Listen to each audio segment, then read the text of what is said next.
not to make his lunch. Oh, okay. They told me not to fold his laundry. Oh, they said that? They told me not to pay for dates. Okay. Take me through there. Take me through there. What you talking about? Pack that nigga lunch. All right, so I have to jump on this bandwagon, but I'm going to expand on it. For those of you that haven't seen this video that has been going viral, it's a woman showing that ring off because she just got married. And she's flashing that ring, man. I don't know whether it's marriage or engaged, but I'm hoping it's marriage because we know a lot of black women that got engaged, but never married. But as a man who has through 2 marriages, side note, never get married as a man before you hit 30. Please don't do it. I was too immature. My first marriage was at 24. For a man, that's too young. For a woman, that's perfect timing. Second marriage collapsed. I waited another 10 years, then I got married again around 35. At around 34, 33, 34. It lasted 3 years. I got married for the wrong reasons. Because I had hit a peak in my money, I just thought that I should get the best and the most beautiful woman out there, and that's not the way to pick a partner, okay? Both of my exes, I never had kids for, and today, after some pain and suffering, we're all good. I'm a guy that never holds grudges, and I will always be there for anyone who needs any assistance, any help, and therefore I hold no resentment. And my current wife, I've been married now for 20 years. And I can tell you, man, I enjoy being married. She enjoys being married. But there are some fundamental rules with being married that are crucial. And that's what I want to bring you. And that's what I want to teach you guys today. This is a big lesson because I want you ladies to stop with this shit of trying to tell women what they should do to be happy. Because fundamentally, marriage isn't about being happy. I just want you guys to understand that. So, my friends, hit that like button. This is going to be a big lesson from the older man. Gentlemen, please share this video with any woman that you know. Because I can tell you, this world that we currently live in is not designed for single people. It is not designed for single people. And women will suffer the most. Women have the highest maintenance costs for their living. Especially when they're single, they require a lot more money to exist. And they have to pay money for safety. And the things that men can do to maintain a life, fix things on the house, fix things on the car, not get ripped off, not get taken advantage of, safety, etc. Men don't have to spend money on that. Women have to. So the cost for a woman to exist is much, much higher than a man. Plus, most women don't earn as much as men. So women are in a worse off situation. However, they don't realize this until it's too late. Usually in their late 30s and 40s, where men are not interested in marrying these women because most of them have been through too much crap in their early days. So that's my basic argument for all of you single ladies to understand that it is to your advantage to get married, okay? So the other video that has been going viral is this one in response to this woman being elated. Is this girl here. And it's titled, Getting Proposed to Married is Not a Flex if a man is not a provider. And what this young lady demonstrates is someone who's young, stupid, bitter, never understood the importance of marriage because more than likely she never saw marriage growing up. She probably is a product of a single mother or a divorced parent. That's a high probability in the black community. That's the only reason I'm making that assumption. So fundamentally, most women love to keep other women single. And here's a perfect example of it. There is a video trending online right now. There is a nice looking woman with a beautiful red dress on and a small Gucci purse in a restaurant flaunting a ring, right? And she's like, they told me not to make his lunch. They told me not to do his laundry. And now I got a ring. Not saying that there's anything negative about that, but let me think logically. Because anytime a woman says, not saying that there's anything wrong with it, but she's going to tell you what's wrong with it. Anytime she says there isn't anything wrong with it, but look for what she's going to tell you that's wrong with it. I don't understand why they say that. All right, young lady, let's hear what's wrong with it. Because my mind instantly has no choice but to think critically. Okay. So I'm thinking like, as a woman, I view myself in a high standard, right? And I personally don't understand why women, when they talk about being married or getting proposed to, is always what they're doing to show the man that they can be a wife and a good wife. Like, I cook for him, I clean for him, I wash his, like, damn it, do you wipe his ass too? Are you his fucking caregiver? Are you his mama CNA and all that shit? Like, what did he do for you? Like, okay, like. So what I'm basically going to show you is she's not thinking critically. She's thinking very selfish. And number two, she's thinking from a position of pain. So this isn't critical thinking, my dear. You're just looking at it from what you have to give up. So I'm going to go to my notes because I had to actually give this some deep thought because I didn't want to miss out on anything. Okay, so understand that marriage is a contract. Two types of contract. It's a legal binding contract and there is a social contract. Those two things are very, very important to understand about this, okay? This is where two people agree to build a shared life together. Listen to that, a shared life together. That's what we're doing. This contract requires navigating constant change. That is fundamental for you to understand, every single one of you to understand, okay? Because each of us are going to change. Everything beyond this one simple point, we're going to both change. And we're both entering into a legally binding contract and a social contract. We have to change with that freaking contract. There's going to be a constant pull and push on both of you because we're both navigating life. We're both fundamentally different as human beings. And more importantly, as genders, men and women think differently. Let's hear a little bit more about what she has to say. What did he do for you? Like, okay, like why do women never think, like, instead of wanting to be validated and chose so bad, do y'all ever sit up and think like, is this man worthy enough of me to take myself off of the market? Is he worthy enough of me to risk my life and lay down and have a child for? Is he worthy enough for me to allow him to make me his wife? You know, like, think about it, right? What she's saying is only a flex if what she was doing was strategy, because she seen that man had something to offer her in the long run, right? All right.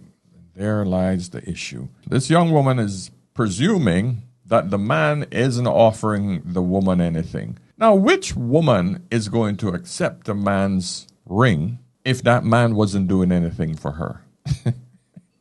Which woman would be so stupid enough to think, okay, there's a deadbeat. He just asked me to marry him. Let me go ahead and do that. So fundamentally, lady, the idea that you would just make this assumption shows your ignorance, because it's in the woman's best interest, obviously. There's a reason why she's happy. There's a reason. You think she's happy because she's going to end up with a deadbeat because she's getting some good D? She could get good D anywhere, and she could get good D from the same guy that she just accepted the ring from. I just can't take somebody that has shit hanging out her nose seriously, to be honest with you. So let's go on to this first basic issue, the common myth that destroys the marriage. The definition of marriage does not include expectations such as eternal happiness, constant romance, automatic compatibility, or never being attracted to anyone else. Get all of that shit out of your head. For some reason, a lot of women think that when that man says, marry me, that his brain should just shut off from everybody else. No, that's not how freaking humans work. And that's not how women work. These fantasies destroys marriages because people believe something's wrong when reality doesn't match the ideal. This is the issue. Because women have this fantasy in their head about what they're going to get once he says I do. Men are very realistic about his world. We tend not to look at marriage as a fantasy. We look at it as a responsibility. Women don't. They see this fantasy. They only live for that white dress, the bouquet, the event, the party. That's not when marriage starts, my dear. Marriage starts when you're committed to working together to build a life, to build a family. That's the difference. So marriage isn't about finding your soulmate and living happily ever after. No. Remember this. Always come back to this one definition. It's a social contract between you and your partner to live together and building a life together and instead of on your own. That's it. And what does that entail? That entails bringing both of your resources to the table, building together, having a couple of kids, taking your joint resources, putting it into building both your DNA. It's not your kids. It blows my mind every single time when I watch these court cases where custody battles occur. The woman always says, my child. He wants to take my child. It's not your child, lady. It's our child. Women like to think just because they automatically get primary custody that it's their child, not realizing that child belongs to both of you. So in essence, what you're doing is you're taking the man's resources and you're taking your resources and you're putting it into building both your DNA. That's it. That's what marriage is. Simple. So what we have is we got marriage versus the wedding. Because in women's head, it's all about the wedding. I want to have a nice this and I want to have a nice dress and I got to lose weight for my wedding and I want to go somewhere special for our honeymoon. It's all about the party. It doesn't last long, man. After that one day and maybe 4 or 5 days of a honeymoon, then you have to look forward to freaking 30, 40 years together, depending on what age you got married before one of you kicked the bucket. That's the way it should be. So most people spend more time planning the wedding than understanding the requirements of the actual freaking partnership. Focusing solely on the ceremony is liking to focusing on graduation while ignoring the need for actual job skills afterwards. So you got to understand the wedding is just a freaking certificate. If you can't do the job that you're hired to do afterwards and prepare to put in the effort, thinking that it's going to work automatically, you have failed. So the 4 essential truths about marriage. First truth, you marry multiple people over a long period of time. We know that the person that you met on that first date isn't the same person that you know by the time you reach date 5, 6, or 7. That initial pretending at first is not the person you're actually going to get to know. Even though people try to be as honest as they can, you cannot pretend for long. So gentlemen, you have to understand that right up front. So you say, older man, Paul, so if she's going to do a switch up, why would I take a chance of putting my resources on the line to marry a woman like that if I don't know her? You have to stay with the woman at least 2 years before you even consider getting married. Gentlemen, we all know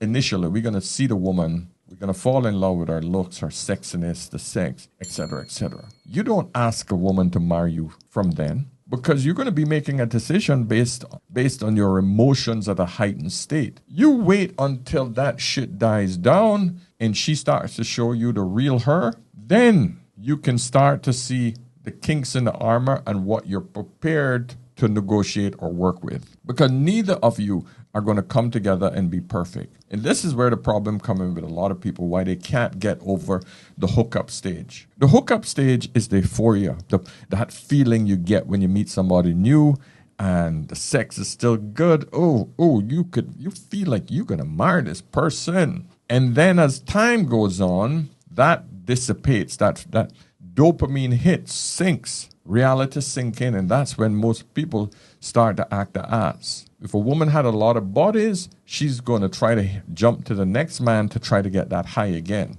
Men don't operate like that. If he sees that he got a good woman, he'll stick with it. So the same thing occurs in marriages. Over time, people change. So within the first 3 years of your marriage, you're going to get that euphoric feeling like, oh, we're married and we're together forever, and that feeling of goodness. Yay! Right? And then things are going to start to level out. Both of you are going to get even more comfortable. If you have just start living together, you're going to start to see some differences, and then you got to realize, okay, we got to work this out. Because that's what it is. In the first, listen, man, I would say within the first 7 to 10 years, you're going to constantly be picking and negotiating with each other who's going to change for who. So you're not just marrying one person, you're marrying multiple versions of the person across decades. But most people don't reach decades. The person you marry at 25 will change significantly by 35, 45, 65. People evolve psychologically. They change careers, develop new interests, and experience loss or health issues. Successful marriages require repeatedly choosing the new version of your partner. Think about that shit. Every time your partner change, you choose that one.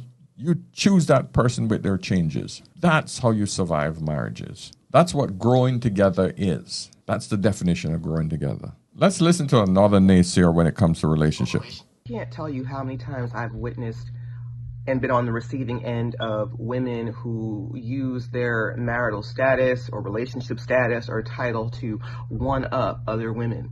You wouldn't understand. You're not married. At least I got a man. I've also, experienced women telling other women, especially to compromise their standards in order to find a romantic partner, as if it's some sort of prize that is meant to be won. It's not a prize that meant to be won, but it's much more advantageous to have a partner to navigate life with than it is doing it on your own. Because most people are one sickness, one job loss, one car accident away from going bankrupt. Most people live in debt. So I can tell you it is to your advantage, the legal contract, the social contract between you and someone else, it is to your advantage. So it is a flex, my dear. So if you ladies want to call that a flex of finding that person, by all means, flex on it. I mean, this is how it's been since the beginning of time. A man does not need a woman to live. A woman don't need a man either. However, men can navigate this world much easier than women can because he requires a lot less resources to navigate the world. Simple. Men don't need women to provide for him. Women are always looking for a man to provide for her. It's not rocket science. And we know that this is true. So regardless of what women say, if she does find a man who's willing to come on board with her, it is a bonus for that woman. Women need to actually offer something to men if they want to be in a relationship. And I don't mean sex, and I don't mean your presence. You're not a goddess, and you're not here to just give him pleasure. What does a woman actually offer? She offers intimacy, healing, communication, understanding. She offers a symbiotic nervous system where she connects with him and pulls him into rest and refreshment. Her very being should add to his productivity and his peace and his health. If you're not offering that, you're really not offering anything that he can't get off the street somewhere. And there we go. And most women don't offer that today. Most women are argumentative. They're very frustrating to be around. They're incredibly aggressive. The absolute opposite of what this gentleman just described. So men technically don't get anything in today's modern existence from women. And that's why a lot of men in the West have left the dating market. Because women are hyper-aggressive. They're more like men. Men don't want another man to marry, regardless if it has a vagina or not. Most men don't want it because he knows he can go out on the street and buy a piece of panani if he wants it without the legal contract. So let's look at the second truth about marriage. Marriage is 3 relationships in one. 3. Let me break it down for you. There's friendship, romantic partnership, and the business partnership. 3 very separate things. Unfortunately, most modern women today, they only focus on the business part of it. They're looking for the money. Listen, if you don't have at least 2 of these components in your marriage, it's going to ultimately fail. Someone is going to feel slighted. Let me break it down like this. The friendship. This involves enjoying each other's company, having fun together, and being each other's preferred person. When friendship dies, partners become legally bound roommates. And that's why a lot of these women think, you're just your roommate. Then you have the romantic part of it. This covers physical intimacy, emotional connection, and keeping the spark alive through intentional effort. Intentional. When romance dies, partners become friends without benefits. How many marriages you know out there that are sexless? They're sexless, and the woman just keeps sucking more and more his money. Those are 2 things that are imbalance, and more than likely the third one will fail as well. Got a friendship without the other two intact for men, the third one will fail. And then the business partnership. This involves functioning as a team to manage household responsibilities, finances, life logistics, and parenting decisions. If this partnership fails, resentment builds from unequal burden. Remember that. If you put all the finances on one person, and I'm talking about the average guy now, the large percentage of the population, because every woman wants to provide a meal, she don't want to provide anything. That's not going to happen for more than 50 to 80% of you ladies. The only provider males that you're going to find in today's environment are the top 20% of men. And every single male channel is telling you out there, men should not be the sole providers, because it will ultimately lead to a woman not appreciating finances and the relationship will collapse. So maintaining all three dimensions is necessary. Just friendship is boring. Just romance is shallow. And just business becomes transactional. So the third truth that you have to understand about marriage is that being compatible is more important than chemistry. Please remember that. A lot of you women go on about, oh, we didn't have any chemistry. We didn't have any chemistry. You know, it's too boring and I didn't feel the spark. You need to feel the fire, a warm fire, not a freaking spark. That fire is what maintains the relationship. The spark, and it fizzes out. Please understand that, ladies. Look for that warm, comforting fire. I've spoken about this many times in the past. Love is not enough. Compatibility matters more than chemistry. Shared values matter more than shared hobbies. And commitment matters more than feelings. 7 signs of couples who are perfectly matched. First, they naturally don't play games. No chasing, no ghosting, no playing hard to get. Second, they feel safe to be their truest selves in front of each other. Unfiltered, cozy, dramatic, even a little ridiculous. Third, they act childish. They act like kids who never grew up. One is afraid of cold, the other is afraid of heat. Fourth, after fights, they're the first to fold. Breaking up isn't even on the table. They'd rather argue, laugh, and repair. They're willing to tolerate each other and communicate well. Fifth, they occasionally throw a little tantrum, relying on the other's love. At home, they tease and fool around with each other. When out, they miss each other.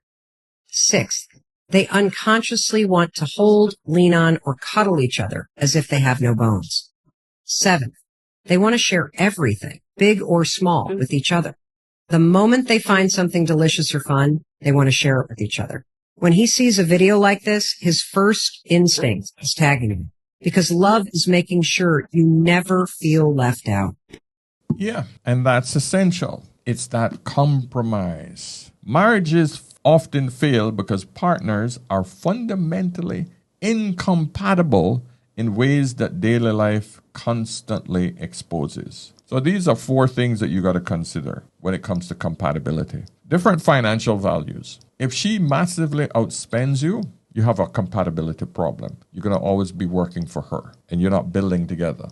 You're not putting away for the long term. Number 2, different parenting styles. Both of you have to come to a general consensus when it comes to discipline, what type of studying styles you should have with the kids, health issues with the kids, whether they're going to eat junk food once a week or cooking healthy meals, etc. Whether they're going to be vegans or whether they're going to be, whatever it is, make sure that you're compatible, because these are the problems that you'll always have in marriages. Number 3, different life priorities. If she wants to go back to school because she wants to start her own business and you want to fly back to your hometown or move country, that's a major, major problem. Of course, the woman should always follow her husband's lead. But if you guys have different life compatibilities, it's going to be a serious problem in your marriage. And of course, different communication patterns. That's one thing that always happens. If one likes to shout and the other one likes to be quiet, if both of you like shouting, it's going to be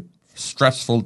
It might be stressful for both of you, but it's vital for you guys to get on the same page when it comes to communication. The 4th major truth when it comes to marriage. Marriage requires specific skills. This is the most important part, I find. Successful marriages requires specific learned skills that are not innate, meaning it doesn't come with us naturally, and it requires practice. Couples who remain happily married are not lucky, they are skilled. And unfortunately, a lot of these skills you can only learn when you have a partner long term. Your hookup skills don't work in marriage. It doesn't, because it's designed for short term. And that's why a lot of you cannot stay in your marriages, because all your skills that you have acquired over time has only been hookup skills. Marriage skills come from patience, understanding to play the long game, always seeing the future. Okay? So these essential skills, there's 5 essential skills you have to learn. Conflict resolution without attacking the character of your spouse. That's essential. Please. Emotional regulation during disagreement. That includes during your period. That includes, gentlemen, if you come home from work tired, just say, hey, baby, I need to just go and relax a bit, or I need to hit the gym. I need to get rid of some of this stress. And she should not be going, well, who's going to take care of the kids? You got to learn to understand that, hey, each of you operate differently. Clear communication about needs and expectations. This is vital. Guys, I'm giving you the total blueprint right here. Total blueprint. And of course, one of the big ones, compromise. You don't always get what you want in a marriage. But what you should not expect, ladies, is for him to always compromise for you and you don't compromise for him. My wife and I compromise with each other all the time. It's a daily back and forth. And you know what makes it beautiful? When I do something for her, it gives me joy. When I compromise for her, it gives me great joy. For those of you that have kids, you ever eaten something that you're really enjoying, right? Some ice cream, piece of steak, etc. And you see your kids coming around and you know they want some. Daddy, can I have some? Daddy, can I taste it? Can I have a bite? And I give them that bite or a piece. You know how much joy I get out of just compromising, just giving up that bite, just to see the joy in their face. Oh, priceless. Same thing I get with my wife. When she wants to do something and I say, all right, babe, no problem. I was going to go do this, but you know what? I'll take you there. And I go do something that she wants. Just the fact that she's getting to do something that she enjoys makes me feel like it's worth it. I do not look at it in resentment because I know that she does the same thing back to me. And number 5, taking responsibility for one's contribution to the problem. That one's hard for a lot of women. That's called accountability. Responsibility and accountability in today's environment, very difficult for women. I don't have a problem saying, oh, sorry, didn't mean to do that, or I shouldn't have made that decision. But I'll fix it. I'll do it. No problem. Very difficult to get that out of a woman in today's modern environment. But ladies, you have to work on that shit. Don't ever think that you don't make mistakes. And whenever you do make those mistakes in a long-term relationship or any relationship, you just say, hey, sorry, I didn't mean to do that. Trust me, that will shove you up so high on the likability scale. That man will throw that ring at you, man. Yeah, we're almost there, but I'm going to turn to why marriages actually fail. The cause versus the symptoms. Because these are 2 totally different things, right? But before we go into that, I want to play this one video because this pretty much just tells you what's important. And this is learned. This is maintained. This is a conscious decision. It doesn't come natural. But if you do it continuously, you will find that it's natural. Loving someone is a choice. Don't ever think it's not a choice because you love the thing that the person does. If the person start doing the thing that you don't like, you will stop loving them. So you choose to love the thing that they do.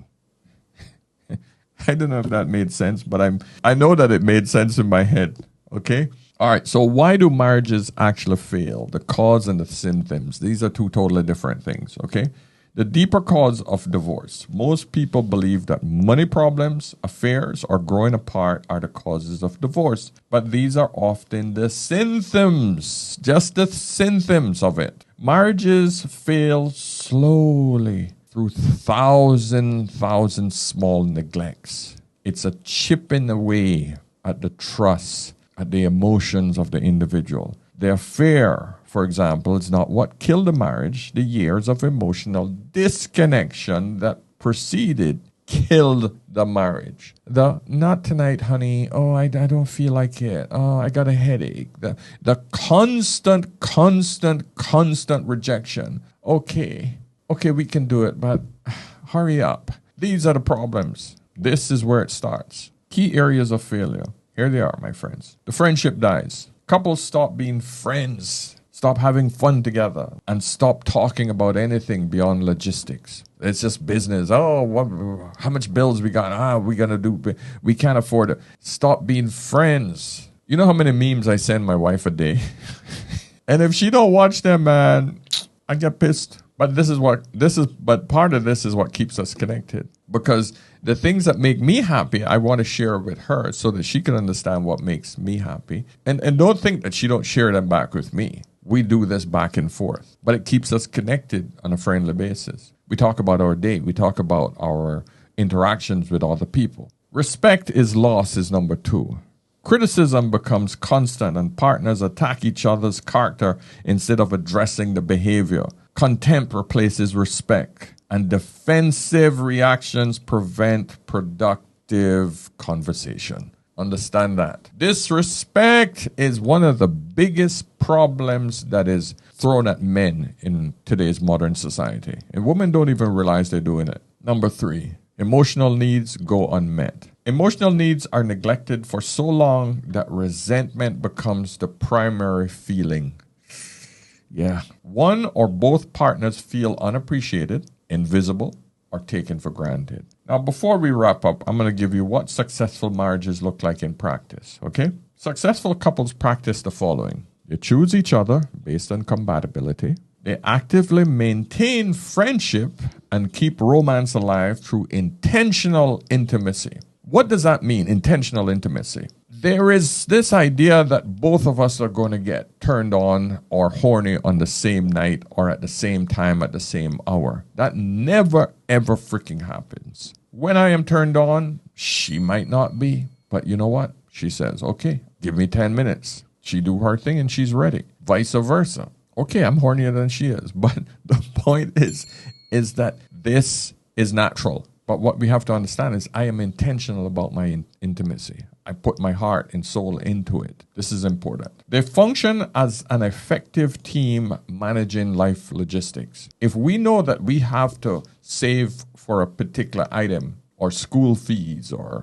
we want to go on a vacation, we know that we're going to work for that shit and we put everything into it. We don't mess up. We stay disciplined. Couples communicate clearly about needs and feelings. I don't hide my feelings. She don't either. She's upset about something. She's going to clearly tell me. She's not going to sulk and then let me have to guess and vice versa. Couples fight about issues without attacking character. Remember, this is what keeps marriages successful. Couples repair quickly after conflicts instead of holding grudges. Sometimes I have a problem with that. I tend to hold on to stuff for a while. And then eventually I will just be okay with it. She don't push it. She just stays quiet. She don't bother me. She realizes that there's something on my mind and she just leave me alone with it. When I'm ready, I'll discuss it. Listen, my marriage isn't perfect by no means. And any couple who says their marriage is perfect is lying. There are always flaws in every single marriage, but that doesn't mean that they should be apart. Because every single flaw that's in the marriage,